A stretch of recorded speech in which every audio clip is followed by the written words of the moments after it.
उनकी सांसें थी, उनके दोनों पांव को काटा गया था। उनकी सांसें चल रही थी, उनके दोनों हाथ को काटा गया था। उनकी सांसें चल रही थी, उनके दोनों आंख को निकाला गया था। इसीलिए मैं मीठी बात करने नहीं जानता। मुझे लगता है एग्रेशन से राज्य को बदलूंगा। क्या जानते हैं आप झारखंड राज्य को महोदय? एग्रेशन मतलब आप क्या जानते हैं झारखंड राज्य को? हम उस राज्य से आते हैं जहां एक संसद ने सीने में 12 गोली खाई थी। हम उस झारखंड से आते हैं जहां MP member of parliament Sunil Mahato ने 1 2 3 4 5 6 7 8 9 10 11 12 गोली खाई थी सांसद ने। क्या सुनने में अच्छा लगता है? तब आप झारखंड को नहीं जानते हैं। झारखंड हमने बनाया है भैया। निर्मल महतो के सीने में गोली लगी थी, तब झारखंड का चर्चा दिल्ली में हुआ था। तब राजीव गांधी को पता चला था कि हां झारखंड की डिमांड किया जा रहा है। तो मुझे लगता है एक बार ये श्रीमान, ये नियम कानून, एक बार एग्रेशन की गवर्नमेंट होनी चाहिए। बाकी यूथ डिसाइड करे। मेरा जो व्यवहार है, फॉलो अप के मंच में भी मेरा यही व्यवहार है। पसंद लगे वोट कीजिएगा, ना लगे इग्नोर कीजिए। बोल रहे हैं सुनने में अच्छा लग रहा है, आप बोल रहे हैं नहीं, सुनने में नहीं। आप तब झारखंड राज्य को नहीं समझते हैं सन्नी जी। मैं बोल रहा हूँ एग्रेशन। नहीं, आप नहीं समझते हैं झारखंड राज्य को। मैं एग्रेशन सुनने में अच्छा नहीं लगता, यही रियलिटी है। एग्रेशन मतलब यही है, कठोर डिसीजन, त्वरित कार्रवाई। आज कार्रवाई किस पे होती है? एक ठेला पे काम करने वाला है, तुरंत कार्रवाई होगी। एक मजदूर है, पुलिस तुरंत कार्रवाई करेगी। आपकी कार्रवाई उस समय काहे नहीं होती है जब बड़े बड़े लोग आपकी गिरफ्त में आते हैं, बड़ी बड़ी मछलियां जाल में फंसती हैं? क्यों कार्रवाई नहीं होती? हम लोग आते हैं तो छोटा रहे या बड़ा रहे, जो गलत रहेगा उस पर कार्रवाई होगी। एग्रेशन का मतलब है कॉर्पोरेट से कोई भय नहीं। एग्रेशन का मतलब है अमीरों के चंदे से पलना नहीं। एग्रेशन का मतलब होता है निडर होकर, निष्पक्ष होकर झारखंड के मुद्दों पे बात करना, झारखंड के मुद्दों के समाधान करने के लिए प्रयास करना। आज राजभवन में लोग धरने पर बैठे हैं, मुख्यमंत्री के आवास पे लोग धरने बैठे हैं, आज सीजीएल के जेएसएससी कार्यालय के बाहर लोग धरने पे बैठे हैं। आंदोलन रोज होता है, लेकिन जयराम महतो एक 50 लड़कों के आंदोलन से आज सीएम का फेस बन के कैसे सामने आया? इस सवाल का उत्तर कोई दे। आंदोलन इस राज्य में रोज होता है, जयराम महतो ही क्यों? क्योंकि मैंने उन मुद्दों को टच किया, मैंने उस मुद्दों पे बात किया जो झारखंड की जरूरत थी, जिसपे झारखंड बात करना चाहता था। साफ शब्दों में झारखंड चाहता था कि बिल्ली के गर्दन में घंटी बांधी जाए, पर बांधेगा कौन? बेरमो कठारा की घटना है, वहां एक व्यक्ति का अटेंडेंस रोक दिया जाता है, पंच ब्लॉक कर दिया जाता है, जो नौकरी का प्रावधान होता है कोलियरी में। वो व्यक्ति हमारे पास आता है, आके हमें सुनाता है कि भैया ऐसा ऐसा बात है, मेरा कसूर इतना है कि झारखंडी है और हमें मेरा पंच को ब्लॉक कर दिया गया है, मेरे अटेंडेंस को रोक दिया गया है, तो कुछ उपाय किया जाए। तो हम उनको फ़ोन लगाते हैं, तो हमने परिचय दिया कि सर ऐसा क्यों करते हैं, गरीब आदमी है, बड़ी मुश्किल से रोजगार चलता है, तो इनको पुनः रख लिया जाए। तो उधर से आवाज़ आई कि आप कौन बोल रहे हैं? तो हमने कहा कि हम जयराम कुमार महतो बोल रहे हैं, वर्तमान में गिरिडीह लोकसभा लड़े हैं। तो बोला नहीं, आपसे हम परिचित नहीं है। तो हमें लगा कि शायद वो विधायक या सांसद की पैरवी सुनना चाहते हैं। तो मैंने इतना कहा था कि 2 महीने के बाद चुनाव है, हम बेरमो भी लड़ेंगे, गोमिया भी लड़ेंगे, डुमरी भी लड़ेंगे। अगर वहां से कोई भी सीट जीत के आ जाते हैं तो आपको दामोदर नदी में ले जाकर डाल देंगे।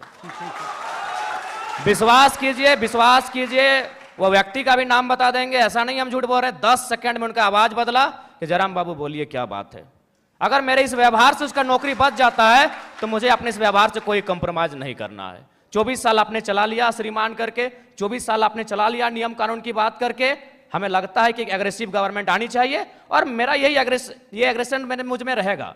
क्योंकि मैं ना संजय मेहता जी के तर्ज पे मैं बरी से आता हूं, ना मैं चौपारण से आता हूं, ना मैं गढ़वा से आता हूं, मैं धनबाद से आता हूं।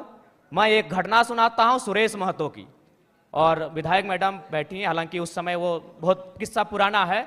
वो झरिया विधानसभा की घटना है, वो भोरा क्षेत्र की घटना है। एक व्यक्ति है, उनका नाम है सुरेश महतो, मैं उस कौम का बेटा हूं। एक व्यक्ति थे, उनका नाम था सुरेश महतो, मैं उस कौम का बेटा हूं। उनको मारा गया था, उनकी सांसें थी, उनके दोनों पांव को काटा गया था। उनकी सांसें चल रही थी, उनके दोनों हाथ को काटा गया था। उनकी सांसें चल रही थी, उनके दोनों आंख को निकाला गया था। इसीलिए मैं मीठी बात करने नहीं जानता। मुझे लगता है एग्रेशन से राज्य को बदलूंगा।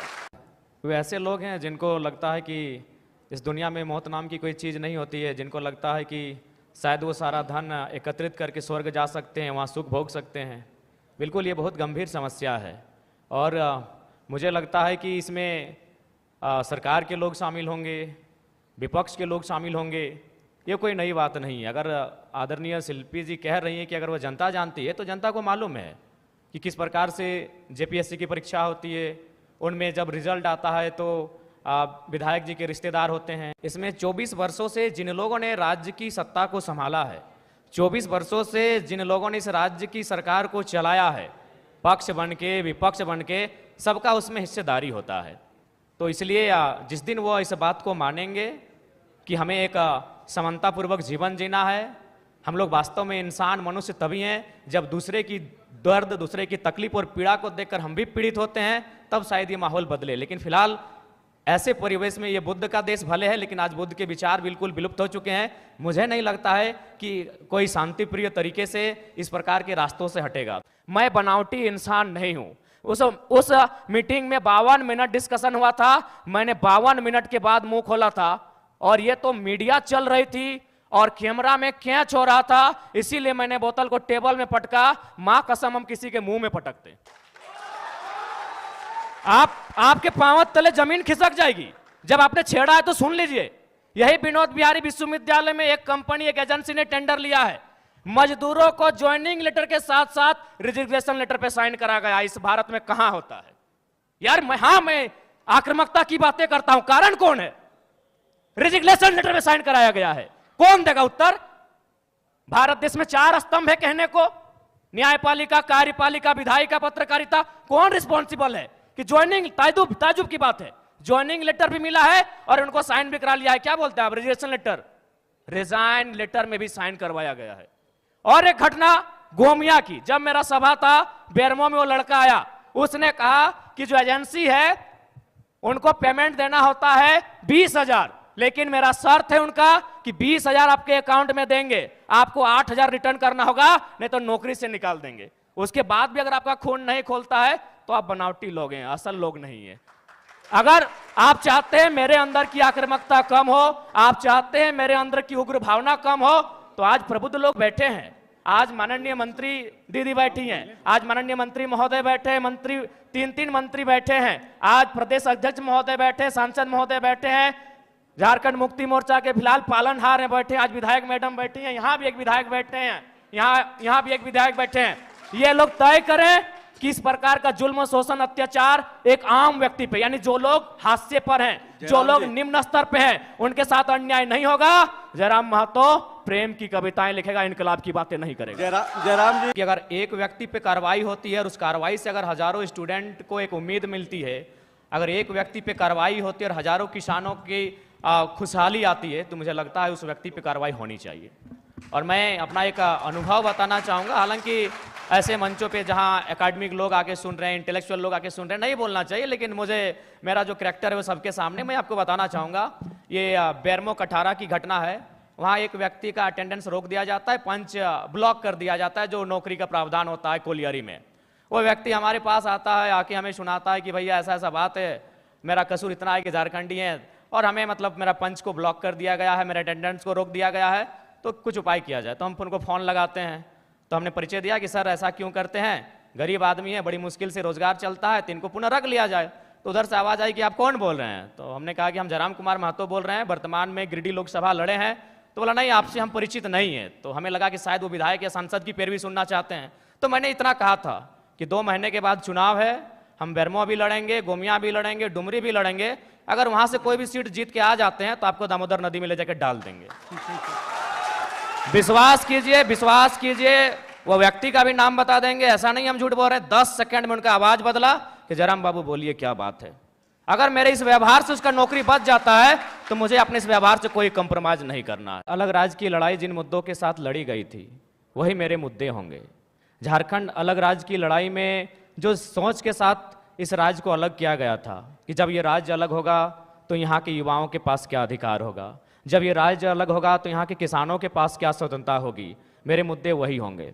झारखंड जो हमारे झारखंड के नाम में ही छुपा है, झाड़ यानी जंगल, खंड यानी जमीन का एक भूभाग, और हमारी जो निरंतर लड़ाइयाँ रही हैं आदिकाल से वो इसी विषय को लेकर रही हैं। तो जब मैं विधानसभा के चुनाव में जाऊँगा, मेरा पहला मुद्दा इस राज्य में एक सुदृढ़ स्थानीय नीति का रहेगा। चूँकि मैं जिन क्षेत्रों से आता हूँ वो कोयलांचल का क्षेत्र है।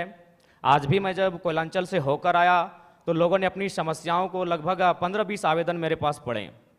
जब मैं एक सामान्य सा बालक हूँ, मैं एक साधारण सा बालक हूँ और मुझे प्रतिदिन 15 से 20 समस्याओं को सुनना पड़ता है, जो समस्याएं होती है ज़मीन से संबंधित।